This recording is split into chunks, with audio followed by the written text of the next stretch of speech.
guess we're gonna do another one just to show you guys.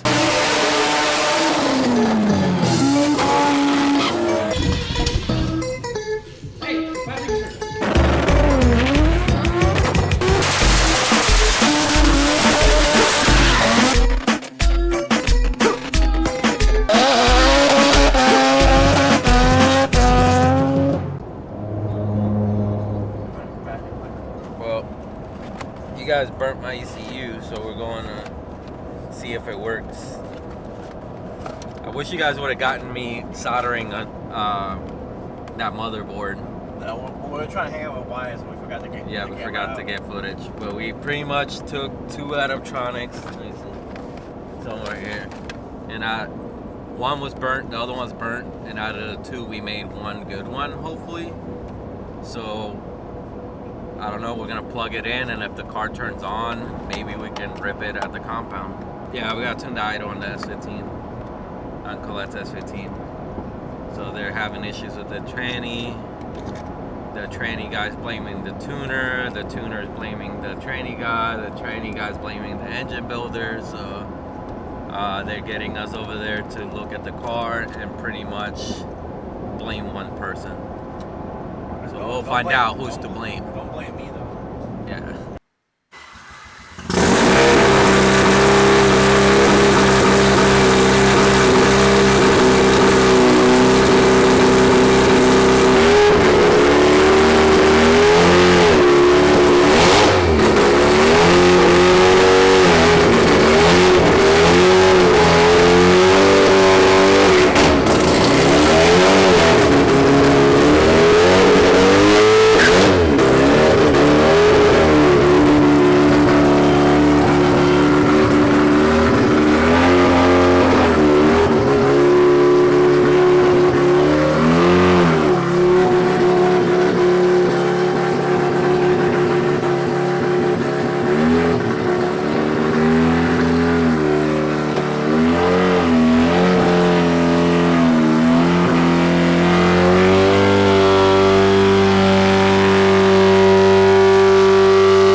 Out of gas.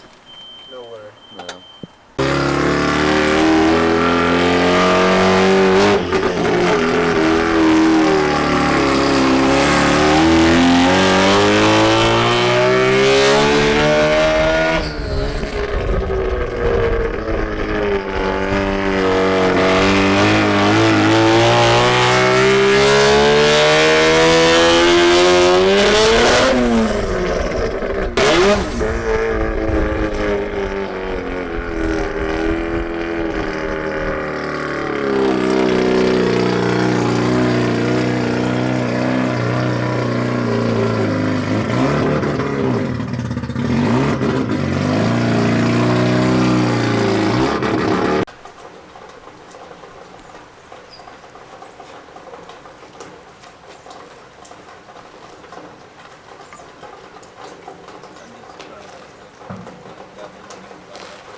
I don't know how to use this thing.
I get closer, then he says, okay. And then he's like, get closer.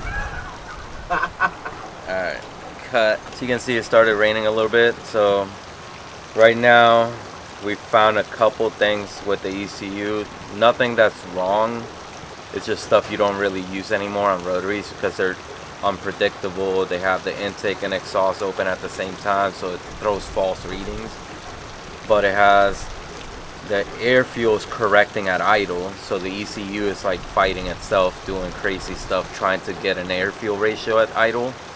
That is technically not true.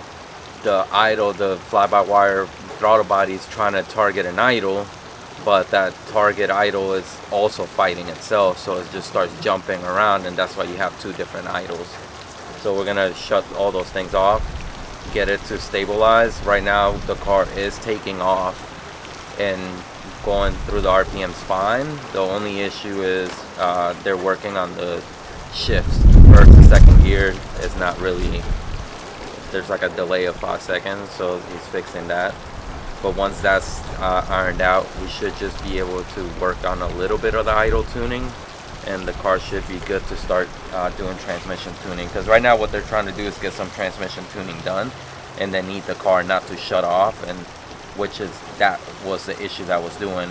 As soon as you give it some gas, the car will shut off, and they can't really tune the transmission unless the car stays running. So we're just addressing some little issues with it, but it's getting there.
On the idle map, it has duty by temperature.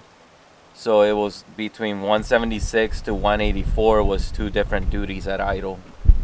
So when the car gets a little bit warm, a little bit temperature, the idle like changes, and it tries to go lower or higher, and it's just like flip-flopping between maps. Since it's two different cells, I made both cells the same, so now the idle stays put.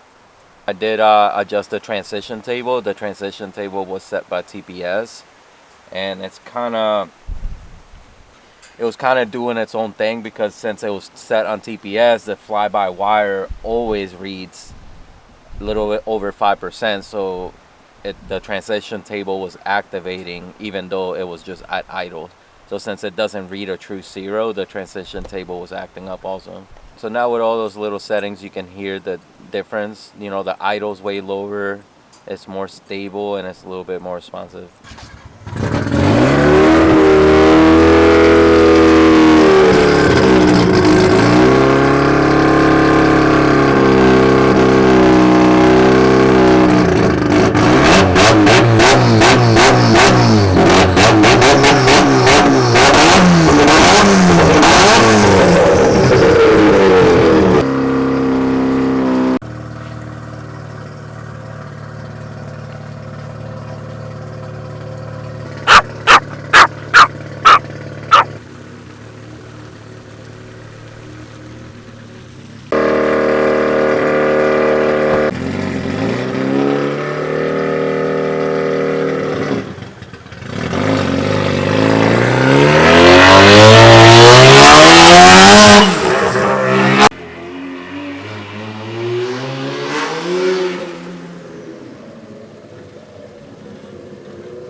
think that wraps up the car for now.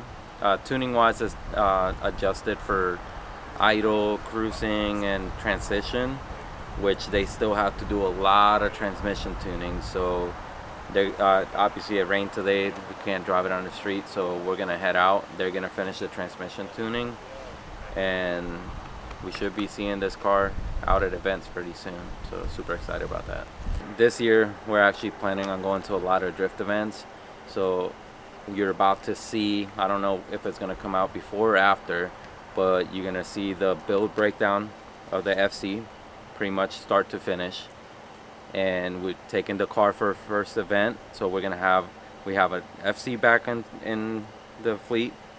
John's building his FD, so he's getting that set up for drifting also. And pretty much this year we're gonna try to book out as many drift events as we can. We've been a little backed up from on YouTube, and mainly because we've been backed up with the shop.